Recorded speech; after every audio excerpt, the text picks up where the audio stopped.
Hey everyone, it's Dr. Jaydee Romick. Do you feel ashamed of what you're eating? And should you?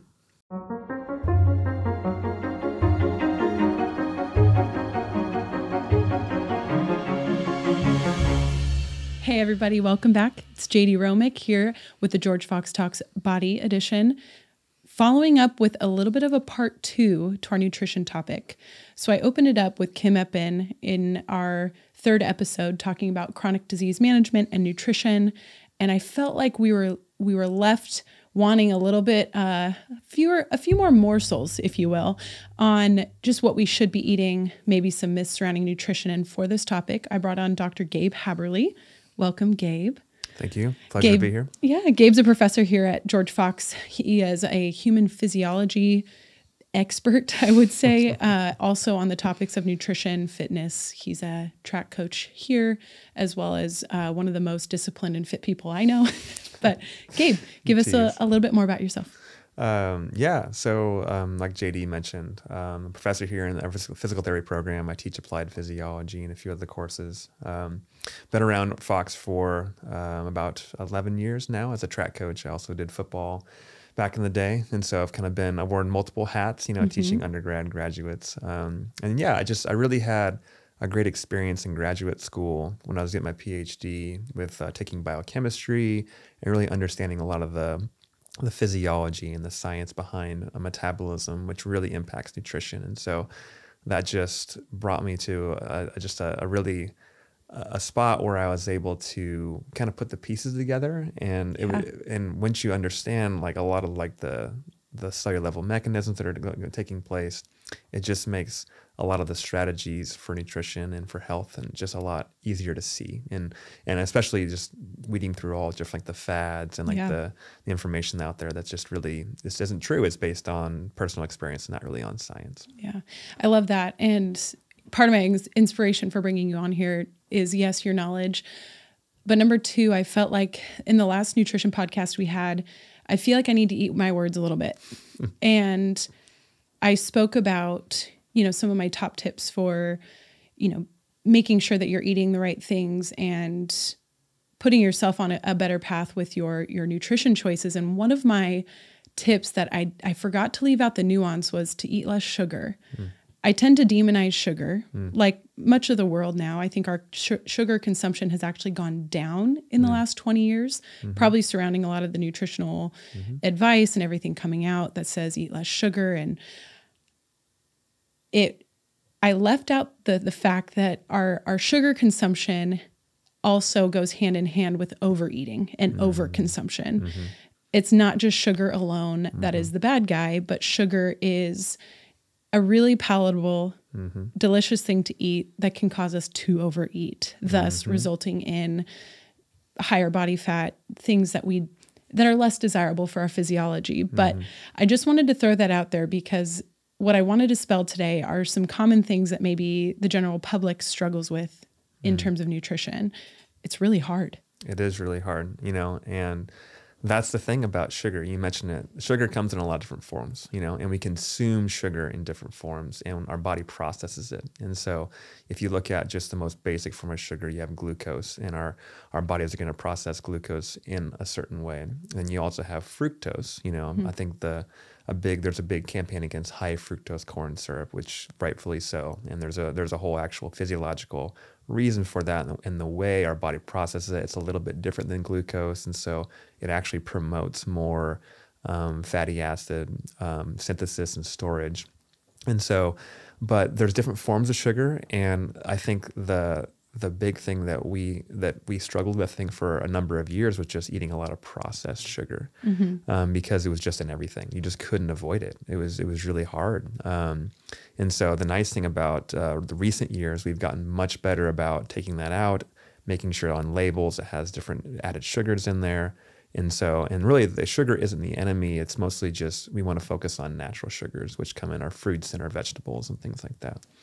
Would you say, though, that fruit, regardless of source, sugar, regardless of source, whether it comes from a fruit or from table sugar, which is sucrose? Yes. So those two forms of sugar process similar similarly in our body, yet we're not over consuming grapes to potato chips. Like it's like we have this idea though that processed sugar is so much worse. What is a processed food? So a processed food is anything that essentially has some sort of chemical modification to it, and so where you're not getting it naturally from the source. And so typically any sort of packaged food, especially in the frozen foods, is going to be processed, because it has something that's not going to be straight from nature itself, if you will. And so it's a great question saying like, why, if sugar is easy to consume, why aren't we consuming, more? Why is it easy, or why is it necessarily not easy to consume a lot of like grapes or things like that have natural sugars? It's because they have other things in them, such as fiber and other stuff that actually increases satiety. And so, what's satiety? Oh, satiety. I'm sorry. I use those big words, So satiety just means the feeling of being full or not. And so if you have a lot more satiety, you're going to feel full. You're not going to eat as much. And so typically, if you eat foods that have more fiber in them, and actually the more fatty foods will increase your satiety, then you won't eat as much. Whereas if you eat more carbohydrates or sugars, that actually have lower satiety, and that's going to actually prompt you to eat even more. And so when you think about processed sugars, a lot of it is, there's two things. One is that usually they're more isolated, so they're just sugar versus like fiber and other things as well. And two, they're just much more of it. And so it's just easier to consume quite a bit of it per portion size versus something that's more natural. And so, and then you said it's hard too, because once you consume sugar, there's definitely a response in the brain of releasing dopamine and then almost like this crave for more. And that's why it's also easy to overeat. And so you could just be eating it without even realizing it. And all of a sudden you've ate more than you didn't intend to. And that happens to everybody, Yeah, no, that makes a lot of sense. So when it comes to some nutrition plans, I've seen comparisons done where folks keep calories the same, but the macronutrients differ. So the carbohydrates, the fats, and the protein, those are our main macronutrients. They manipulate and keep the calorie count the same, but the sugar and fat and protein differs per group. So one group eats a little bit more carbohydrate or more sugar. So this is where what I'm getting into is like the keto diet, which is high fat, low sugar, moderate protein, versus the standard American diet, which is high carbohydrates, low fat. People love to say low fat, and then, a moderate amount of protein. Keeping those calories the same, the groups don't really show a big difference. For sure. So calories versus sugar intake. Tell me more about that. Like why is that a thing? Because when you eat keto, you're supposed to lose weight, right? Sure. And so there's a big difference between weight loss and getting healthier. So just because you're losing weight doesn't mean you're getting healthier. And just because you're not losing weight doesn't mean you're not getting healthier. And so when it comes to just strictly weight loss, it's all about the calories. And so let's say if your body burns 2,000 calories per day and you eat 1,900 calories, you have a caloric deficit of 100 calories per day. In a certain amount of time, you'll start to lose a little bit of weight as your body starts to adjust to that new intake. And so when it comes to the different macronutrients, though, that's going to impact how your body metabolizes each of those macronutrients. And so having a higher fat diet actually helps you metabolize fat more efficiently. And so it allows you to potentially even metabolize fat and lose fat more efficiently. Now, having a lower carbohydrate diet can also do the same thing, but it does it via different things, though. And so the whole keto diet thing that's like really very popular, especially the last, however many years it's been, all that really does is controlling your insulin levels. And so when you eat a meal that has carbohydrates in it, your body instantly produces insulin and put it in the blood. What insulin does is allows carbohydrates then to be brought into your cells for either use or storage. And so it usually happens in your liver, your kidneys, or your muscles. And so what happens when insulin is released, what you do is you actually shut down fat metabolism. So you don't burn any more fat, or you burn less fat, and then you increase carbohydrate metabolism. And so if you're eating less carbohydrates, you're going to have less insulin in your system, which is going to essentially create, or it's not going to stop the production or the breakdown of fats. And so technically you're going to break down more fats for energy, and such because you're using a higher energy source, or you're using fats more often because you're eating more fat. There's a higher oxidation and loss of that. The issue though with the keto diet is that you're putting into your body into a state of energy usage that just isn't normal. And so our brain, all of our nervous system, so all our nerves and cells in our brain in particular need carbohydrates. They don't have the cells don't have the enzymes to break down fats. And so you have to use carbohydrates. And so if you have a low carbohydrate diet, your brain essentially is not going to get the nutrients it needs. And so what your body does instead, it creates what we call ketone bodies. And that's where the keto diet, you're essentially going into ketosis, which is producing these ketone bodies, which then can get converted into carbohydrates in the brain, which allows you to actually use energy. And so from a physiology standpoint, that's a backup. That's not a primary source. And so the keto diet as well, it can be effective in some ways. It's just rarely a long-term solution. Whereas like a diet should be a long-term solution. Gotcha. You know? Okay. So what about the people that say that they feel better eating the keto diet versus like a higher carb diet? Is there one plan that fits everyone? No, certainly not. And some people may just feel better eating less carbohydrates and more fats, or depending on the protein. And that's just up to the individual person. That's the beauty of the human body. Like, we are so unique. We have such different needs. We have such different preferences, which actually come from when we're younger, we're developing. We develop our preferences for foods. And so, so feeling better for eating low carbohydrates, there's nothing obviously wrong with that. I think it's just more of like a long-term issue where it's like, I think you have to find your balance, because some people I can guarantee there's people out there that keto diet is great for them and they can do it long-term. And that's awesome. Yeah. And so I guess I'm just not saying I would say it's just not for everybody, you know? So. Well, this is where I get on rants, because people think there is one way to eat. You should eat Whole30, you should eat keto, you should do the Atkins diet. It worked for me. All diets work, but they all fail. Yeah. Usually after 3 years, majority of people, and I'll have to cite this, but majority of people gain their weight back. Yeah. So the best diet is adherence. Would you agree with that?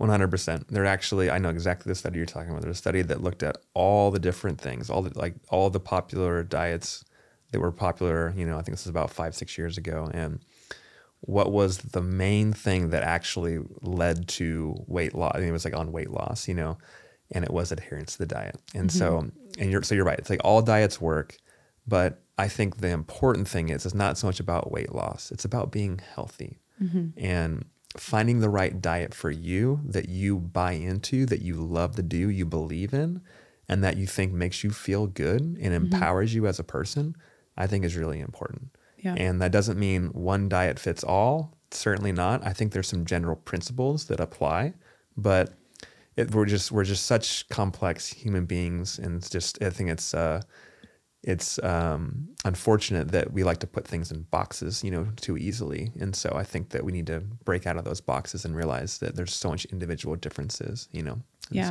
And we all like to have this kind of reductionist thinking in our arguments. Sugar is the devil. Sugar is bad. Well, sugar's not that bad, but if you eat too much of it, it can lead to that. And you mentioned health. You know, the goal isn't, you know, necessarily weight loss, weight gain, but it's to be healthy. Exactly. And in my mind, there are so many factors that go into health and being healthy and having good nutrition. And a lot of our health behaviors surrounding nutrition aren't just about calories in, calories out, but why are we over consuming calories? Being a female, it's a very sensitive topic, because body image, nutrition, kind of what the media shows us as the ideal body type, can be very triggering to people. And the body that we're in doesn't always feel the healthiest. The mechanisms we have to cope aren't always the healthiest. And food just happens to be one of those things that is like religion to people and is also a bad trigger for people. So talk a little bit about that. I know you and I talk in the hallways often about just everything that surrounds nutrition. You also work with male and female athletes in a sport, track and field, that is you have to be at your peak performance to get the best time, to jump the highest, to throw the farthest. So your body has to be firing optimally, and nutrition is such a huge role in that. So there can be, I think, a really bad relationship there as well, or good, good nourishment, but totally. Obviously, complex topic, but just, I think 2 big things I want to touch on. The first one is that kind of we talking about body weight and how I think we're so obsessed with body weight, and realizing that body weight changes, like your body weight when you're 15 years old is going to be different when you're 25 versus 35 versus 45 versus 85. And that's okay. And so it's okay if it's different because you go through different phases of life, And so, for example, in females, right, you go through the menopause thing, right? And so that changes, like the hormones change. You're just a different, like your biological or your physiological and biological profile is just going to be a little bit different because of the different hormones. And so it's just, I think it's unfair to compare yourself, to like a younger version of yourself to an older version. I think you may be too hard on yourself, or maybe some people could be too hard on themselves for that. And I just would hope that to relieve the burden from that, just saying it's just every season of life, it can look differently, and that's why I think healthy is most important, because what's healthy for you right now? And that could just look different, That's great. Yeah. One of my big goals for this time together is to empower people not only with, knowledge, myth busting, but to show them that they're in control of their health. Totally. That can also have some shame around it though, because if I say your life, your health is your responsibility, you're in charge, there's this piece of, well, if I'm not eating well, it's my fault. Totally. And I'm a bad person and I'm not healthy. So part of what I want to get into here is let's empower people with tools and knowledge to choose better foods, but also if there is shame, if there is kind of a psychological or even an emotional tie to this topic, that you can get help and you can get resources. And there are some tools that I think we'll get into as we go, but I think that's a very powerful tool, or rather thing that you mentioned is that your body is different in different stages of your life, and to have grace for that. It's really hard to do. Totally. And that kind of what you just said leads into what I was actually, the second thing I was going to talk about was just how we just interact with food, in our choices. And so I think too much that and there is, I don't want to take away that there is no personal choice for sure. There is a little bit of that involved, but there is a much bigger factor at play, and that's our environments. And so when you think about people that grow up in different areas, and so I mentioned we've talked about how there's an inverse relationship between socioeconomic class and health outcomes such as obesity, which means like the lower you are of socioeconomic class, the higher obesity rates you see, and then vice versa.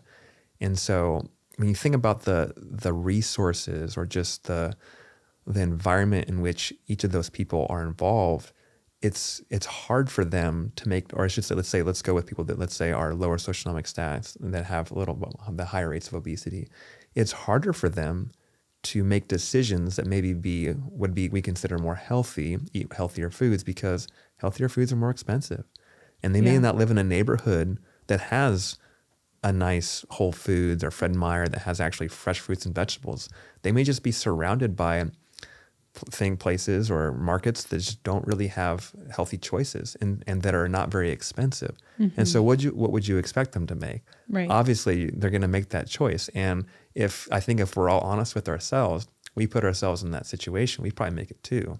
Yes. I think that develops a little bit of empathy, where it's like, it's not all our choices, it's really what we're around, and like how, and unfortunately a lot of that's out of our control. And then when it comes to how we interact with food, a lot of it can come, especially the overeating part, that's easy to do. And to be honest, it's not really in our control, because it's more of our psychological profile. And so when you think about psychological trauma that happens when you're younger and you don't really remember it as an adult, but your body still remembers it. And what happens is, if you actually get a stimulus, right, that trigger something inside you that puts you back to where you were 6 years old, whatever it was, 7 years old when it happens, you essentially go back there. And if you haven't, let's say, had therapy, or if you haven't actually, if you don't know what that is, if you just haven't been trained at all, or if you don't have any resources to understand that, which a lot of people don't, it's hard. You go back there and you're going to want to remove that stimulus. You're going to want to cope with that in some way. And just people cope differently. You know, that's where substance abuse comes into play. That's also where potentially other people, you know, just really just can abuse anything, you know, binge watching TV, you know, there's lots of different things to do it. And just unfortunately, one of the easier ones to do is food, especially as children. We associate a lot of things with food, right? Oh, yeah. And rewards, like, oh, yeah, when I was good or this, I got like sugar or candy. So then we go back to those things that make us feel better, you know? And sugar is just one thing that just makes us feel better, with the whole dopamine thing we talked about earlier. And so that's just one way of coping. Yeah. And it's hard because what else are you supposed to do unless you have the tools to actually then, okay, look, I'm having a trigger, right? I'm gonna think about this. I'm not gonna let my emotions take over and me just, you know. And what happens is if you can do that, amazingly, those cravings go away. It's really, really crazy. What's also interesting, I was watching this documentary called Stutz on Netflix. It's spelled Stutz. Jonah Hill, one of the actors in, you know, famous Hollywood movies, it's his therapist. And they had a conversation or an interaction on that documentary. I highly recommend it. He gives a lot of really great psychological tools. But to Jonah Hill, exercise and eating well were always helpful for his body image and his appearance. They were never used as tools for mental health. They were never seen as tools to take care of and love your body. It was more a shame-based tool of you're overweight, you're obese, you need to exercise to lose weight, you need to diet to lose weight. And that's interesting because females, I feel like our culture gives us this image of you need to look like this. If you don't fit into that cookie cutter, pretty like European female, like thin, tall image, you are seen as less than. And food and exercise are ways to get that ideal body. But if it's a punishment, you don't have a good relationship. So it's really interesting.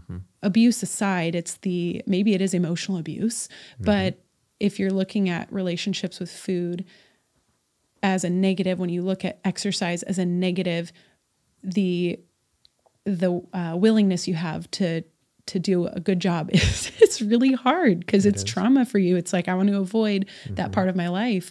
So what I want to encourage is eating foods that support your body and giving some tools of, you know, find things that you like, find things that make your body feel really good. And yes, the sugar does help you feel good long term, but when you switch to eating a more whole, single ingredient, good nutrition diet, your body actually feels amazing. Totally. The mental clarity is amazing. The body composition is an added bonus, but I think the way that you feel should be the driving factor. Totally. And that's, I love it all what you said. And I think it's almost just sad. I think we've created a lot of problems with the shaming of like, oh, you should do this, should be that, instead of just focusing on the health, you know, because really if you focus on the health, the weight in the body composition really doesn't matter. Right. Because some people are going to be healthy at a heavier weight than other people. And that's okay. Yeah. There's nothing wrong with that. And we don't have to say you have to be a certain weight if you're this tall or else you're unhealthy. And that's not helpful. And so, you know, talking about how it's important to interact with food, you know, appropriately. Yeah. And having just some general principles that we look at instead of just thinking that you have to do this or you have to do that. Is really important. Hit us with some of those general principles. I'm curious what yours are when it comes to whether it's advice you give your athletes on recovery and nourishing your body to perform at peak levels, or things that you adhere to, or loved ones that are asking you for help. Yeah, totally. I think the biggest one it sounds simple, and it is that I think our society is chronically over or dehydrated. I don't think we drink enough water. And I know we don't drink enough water, actually, because I've talked to people, and I know that that's one of the things that we always say, like, we're recommendations of how many, I think it's like 80 ounces of water a day.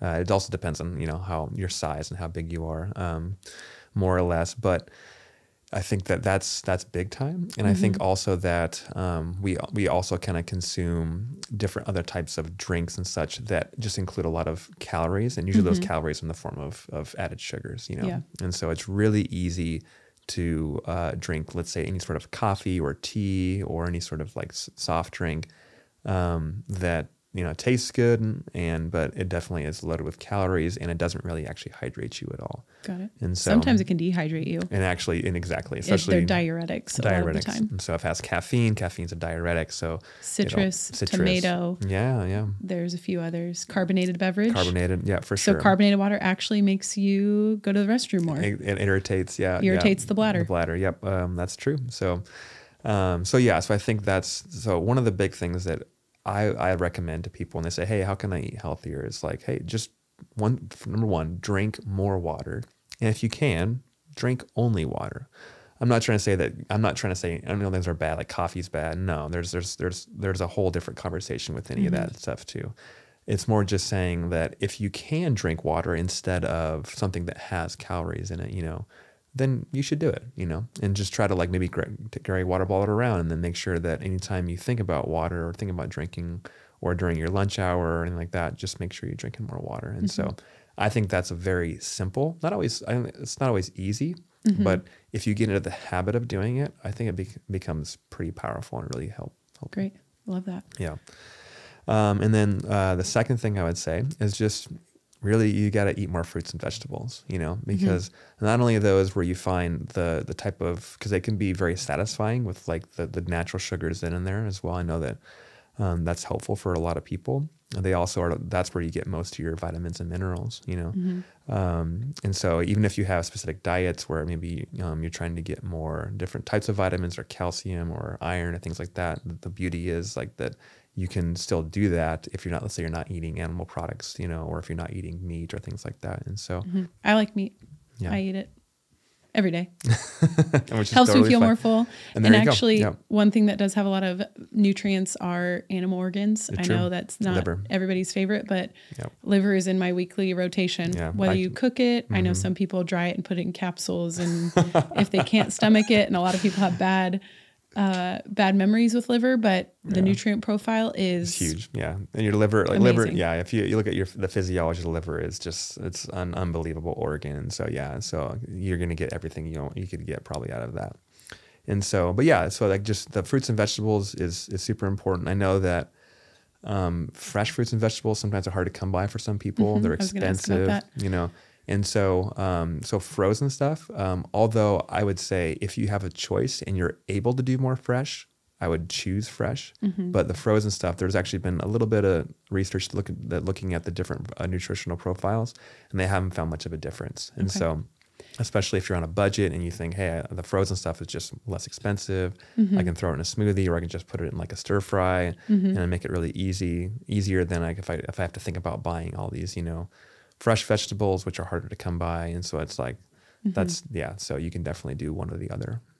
And then I think the third main concept I would say is just to eat less processed stuff. And so, what processed food is typically because it's on the inside of your grocery stores, So most things that are on the inside aisles that have anything that's in a package is most likely going to be processed. Not always, but a lot of times it will be. And so a lot of the more fresher things that aren't as processed are going to be on the outsides of the store, whereas the inside things. And so it's just easy to do it though when you think about all the prepackaged meals or just the snacks or the treats or things like that unfortunately that's just the way it is.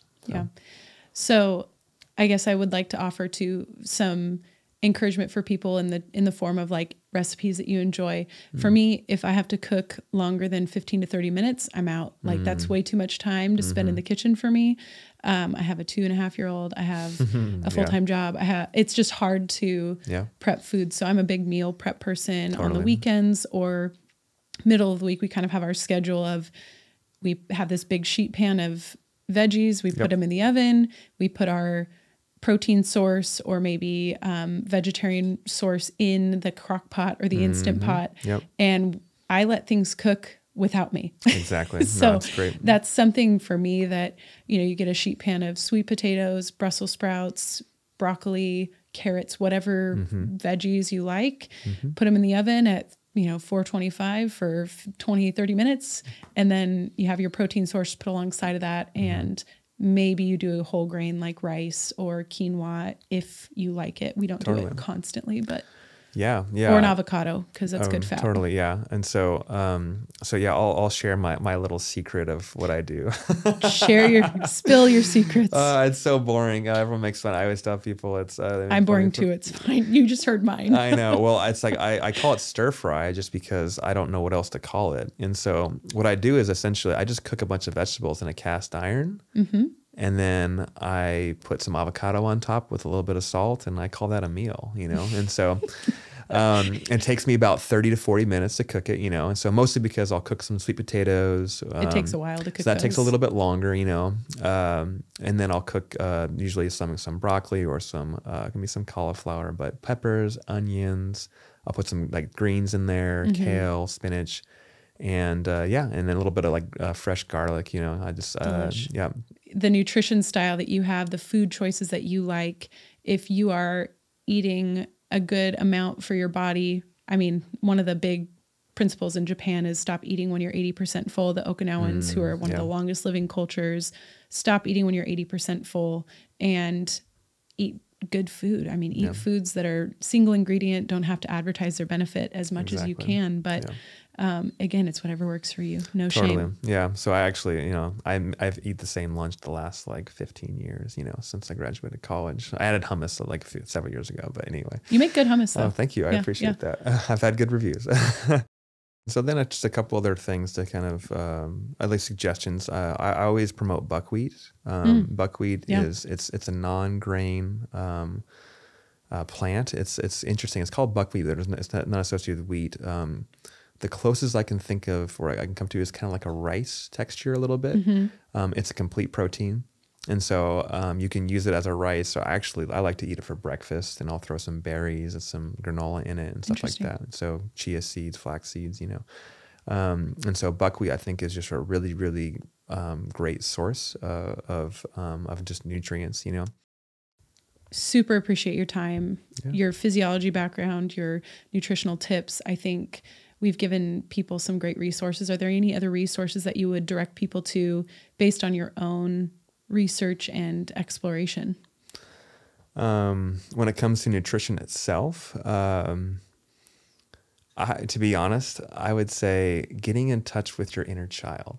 It sounds really weird, but it's like, I think the more you're in touch with your inner child, which is your feelings, the more you actually understand your eating patterns, especially the ones that potentially can be unhealthy. Yeah. And so as much as you can read this or that, where it's I actually think just being more self-aware of what am I feeling and why am I feeling it? And why do I want to go grab that, X, Y, or Z, whatever it is. And why do I want to cope with this using food, as a lot of us do. So whatever that looks like for you, I've benefited from therapy, and I've really appreciated how much I've grown in that. Yeah. And so I always encourage people, if they get a chance to, that they should do that. And I know that's not always accessible to everybody.